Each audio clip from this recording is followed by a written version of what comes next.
السلام عليكم ورحمة الله وبركاته. إخوة الإسلام والإيمان، إن شاء الله ما أنت وحن هكني برامج كي سؤالها إنه كبد لي محاضرة ير أو كصابسا طبعا كان حيا فلق إلى هاي وحن كجرنا بشي بركيسناد فلق بناد إلهي سبحانه وتعالى مسلمين توسيي النبي صلى الله عليه وسلم رمضان شهر أمتي رمضان وبشي أمضيدا marka bishaas oo ay habooneed in laga faa'iideysto bishaas oo ay haboon tahay qofka muslimka inuu khuddo samaysto aad waxaynu ugu dadaalnaa inagu furaska businesska oo kala ganacsiga oo kale markay soo galayso waxa la yiraahdo waqti aan isleenahay waa ku kala kacaysa business aad baan ugu dadaalnaa taa waxa ka haboon oo ka muhiimsan inaan ku dadaalno waqtiyada fadliga badan ee cibaadadu ee Ilaahay subhanahu wa ta'ala u laabo cibaadada waqtiga waxa la yiraahdo ajarka aad ka weyn laga helo waqtigaas oo kamid yahay Ramadan nabiga sallallahu alayhi wasallam daabi iyo dhaqan waxa uu ahaa waqtiga furaska cibaadada inuu nabiga sallallahu alayhi wasallam ka faa'iideysto sida wada Aisha radhiyallahu anha waxay warinaysaa oo ilaahay nabiga sallallahu alayhi wasallam kaana yajtahidu fi Ramadan ma la yajtahidu fi ghayri nabiga wuxuu ahaa sallallahu alayhi wasallam Ramadan ka dhaxdiisa nabiga wuxuu ahaa kii dadaala waxuusan dadaalin Ramadanka bilaha aan ahayn waxa haboon qofku markii la soo gaaro furas waxa la yiraahdo fursa markii la soo gaaro fadli lagu helayo markii la soo gaaro waqti fadli badan waxa haboon inuu waxa way qofkaasi qofku u sameesto khuddo hadii qofku uu rabo inuu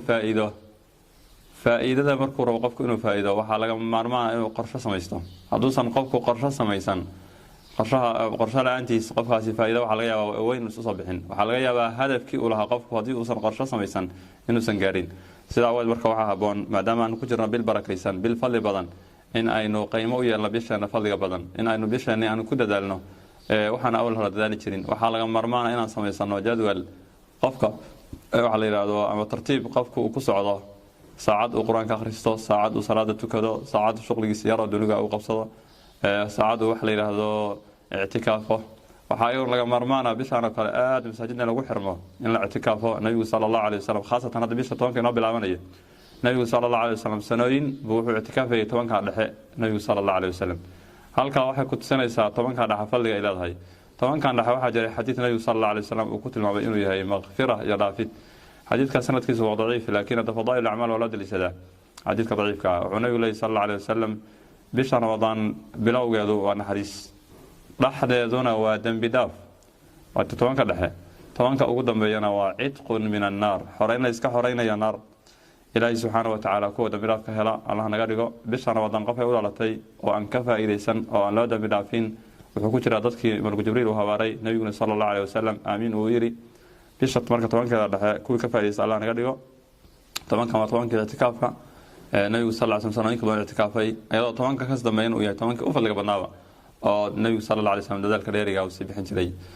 sida xadiidkii Aisha radhiyallahu anha ay ku sheegaysay oo leedahay wa fil ashri lawaqir kana yajtahidu ma la yajtahidu fi ghayri tobanka dambena wuxuu dadaali jiray inta kale wuxuu dadaalin marka tobanka dhexe waa toban dhexe fadli badan waa waqti qaali ah oo waqti qofka muslimka ah u haboon inuu ka faa'iideysto ilaahay naga dhigo kuwii waxa weeye khuddo u sameeysta kuwii nidaam u sameeysta kuwii qorshe u sameeysta ka faa'iideysta waa tobankii muuminiinta ilaahay nasriga uu sii jiray tobankan dhaxa oo kale waxa dhacday dagaalkii Badr baa dhacay waa waqtigii ilaahay subhanahu wa ta'ala malaa'iktiisa uu ku xoojiyay nabiga sallallahu alayhi wasallam iyo jundiga ilaahay subhanahu wa ta'ala waa waqtigii ilaahay soo dajiyay markuu Jibriil waa waqtigii shaydaan uu yahay haanaystay waxa jiray xadiis nabiga sallallahu alayhi wasallam uu sheegayo oo leeyahay shaydaan waqtigu ka yaraan badnaaday ama uu ka yaryahay islaama arko maalinta Carafa maalinta Carafa shaydaanku waa qaracmaa wuxuuna la qaracmaa muslimiintaasay maanta xaaladooda tahay sida yeelayaan fadliga ilaahay oo siinayo xoreynta la xoreynayo arintaas baa shaydaanka qaracan siisa markaas wuxuu noqdaa wax aad u yar bunooda sidoo kale wuxuu nabiga sallallahu alayhi wasallam sheegay waqti waxa jiray uu ka siyaraaday intaas waqti inta uu ka siyaraaday waxay ahayd maalintii Badr oo ku beegneed tobanka dhaxo kale ku beegneed marka tobanka dhaxo kale muslimiinta waa waqti ilaahay subhanahu wa ta'ala fathi iyo nasri uu siiyo waa saciidi iimaanka ilaahay subhanahu wa ta'ala ku toosnaata dadkeena hore waxay ahaayeen haday wax garan waayaan ma aysan tuhmi jirin waqtiga iyo wax isbedeleen waxay tuhmi jireen naftooda ay tuhmi jireen waxa la rabaa marka Ramadaanka inaan qorshe sameysano qofkii dadaala ilaahay subhanahu wa ta'ala dadaalkiisa laga gargola ilaahay baa hanuunka sii waafajiya walladina jahadu fina lanahdiyannahum subulana wa inna allaha la ma'al muhsinin bilahi kuwa dadaalay anaga diinteena iyo joodiga dadaal ku soo bixiyay lanahdiyannahum subulana wallahi waxaan ku hanuunayna bilahi ilaahay jidka iyaga toosan baan ku hanuunayna